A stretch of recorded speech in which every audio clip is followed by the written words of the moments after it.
Olá, meus amigos. O evangelho de hoje é Marcos 10, de 17 a 31.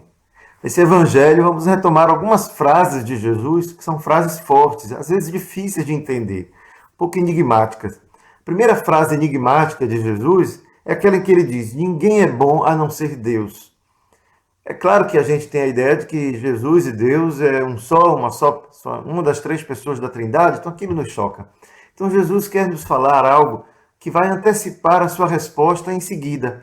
Vamos deixar então essa frase para a gente entender um pouco mais adiante. A segunda frase de Jesus é quando ele diz a este homem que pede a ele para servir, para encontrar o caminho da vida eterna, e Jesus fala dos mandamentos, e ele responde: Já fiz isso tudo a vida inteira, o que é que me falta? E Jesus vai dizer: Vai, vende tudo que tem, dá aos pobres e depois me segue. Isso pode muitas vezes confundir, porque podemos fazer como os discípulos que ficaram assustados, mas então quem pode se salvar?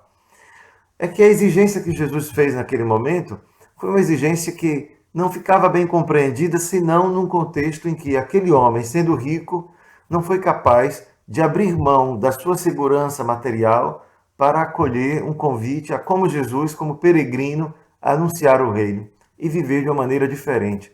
Então agora a gente entende, voltando à história anterior, por que Jesus repreende esse homem dizendo que ninguém é bom a não ser Deus. Porque, no fundo, a razão para servi-lo, a razão para cumprir os mandamentos é a bondade de Deus. Não sirvo a Deus somente porque espero receber algum prêmio em volta, porque espero a vida eterna, como se estivesse negociando com Deus, mas porque a bondade de Deus me convence. E essa bondade de Deus ela é manifestada na generosidade.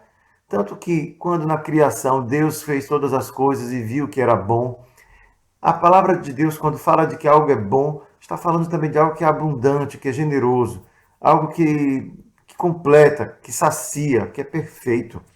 Então, no fundo, Jesus está convidando esse jovem a perceber que o seu segmento na sua forma de servir a Deus, cumprindo os mandamentos, poderia se tornar incompleto se ele não fosse fundado sobre essa generosidade que vem do coração.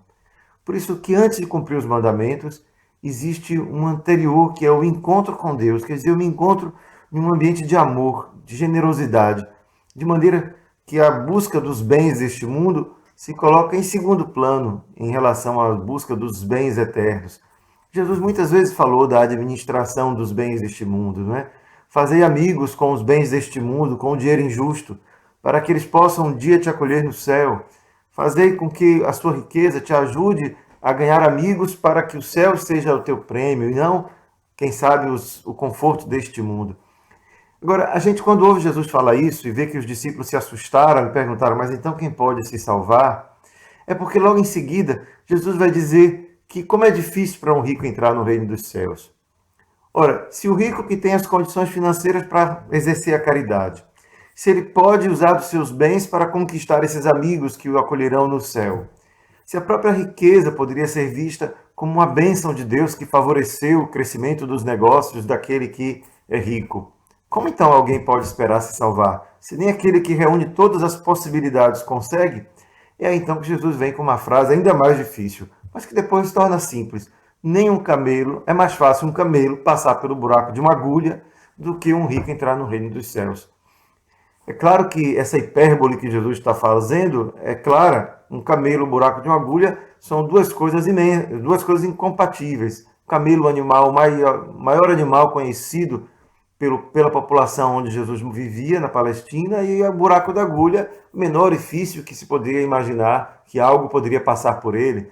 Dessa maneira, o máximo e o mínimo se encontram para dizer que é impossível. Portanto, o rico, enquanto estiver apegado aos bens deste mundo, não será capaz de ter o coração livre para acolher os bens eternos. E, portanto, não será capaz de usar a sua riqueza em benefício da sua própria salvação. E dessa forma, o apego à riqueza faz com que aquele que possui esteja apegado a este mundo, à segurança deste mundo, e se esqueça de que bom mesmo, só Deus, que nada neste mundo pode ser tão bom quanto Ele. Só Deus e ninguém mais, e nada mais pode ser tão bom. Agora entendemos um pouco melhor aquilo que Jesus quis dizer no início, tentando já abrir o coração daquele jovem a perceber o que é mesmo bom neste mundo. No final, ainda temos uma última frase, que é Pedro, né? Pedro sempre nos dá a ocasião para fazer uma outra reflexão. Quando ele vai dizer, Senhor, então nós fizemos isso, deixamos tudo. E Jesus responde, quem deixar todas essas coisas que vocês deixaram, as relações familiares, campo, por minha causa e por causa do Evangelho, recebe nesta vida 100 vezes mais. Mais uma vez, um pouco uma hipérbole, um exagero, uma multiplicação para falar dessa abundância. E na vida e no mundo futuro, a vida eterna. Ora, ali também Jesus nos deixa uma frase que faz a gente perceber que para servi-lo na busca para servir ao reino e servir a esta causa, é preciso uma prioridade na vida, priorizar algumas coisas. É essa prioridade do Evangelho e da pessoa de Jesus que nos é convidado por essa frase, que Jesus nos convida por esta frase. É claro que todas estas coisas fazem parte da vida de qualquer pessoa, mas quando priorizamos o Evangelho, fazemos com que a ordem nos nossos amores, naquilo que possuímos, naquilo que somos, nos ajude a conquistar tudo e todos para a vida eterna, quer dizer, para aquele reino que Jesus veio anunciar. É então assim que a gente percebe que tudo aquilo que esses 3 ensinamentos de Jesus hoje nos faz é levar-nos a um exame de consciência. Como eu administro os bens? Como eu priorizo o meu tempo? Como eu priorizo meus amores, a generosidade do meu coração? Aquilo que eu faço buscando servir a Deus, eu faço por amor e generosidade, porque Deus é bom. Aquilo que eu busco antes de seguir os mandamentos, é servir a este Deus que me convidou a uma aliança de amor com Ele. É ali que está o fundamento daquilo que fazemos. Não é tanto o que fazemos, mas o como fazemos que mais conta. Que então Deus nos dê essa graça de bem administrar todos os bens que Ele nos deu. Os bens materiais, o tempo, os amores, os afetos, para que tudo possa convergir para essa busca da vida, a vida que não acaba, a vida que se multiplica aqui 100 vezes mais, mas que ela é somente um indício da vida eterna, que no mundo futuro Deus haverá de dar a todos os que o buscam de coração sincero. Que Deus abençoe a todos. Boa semana.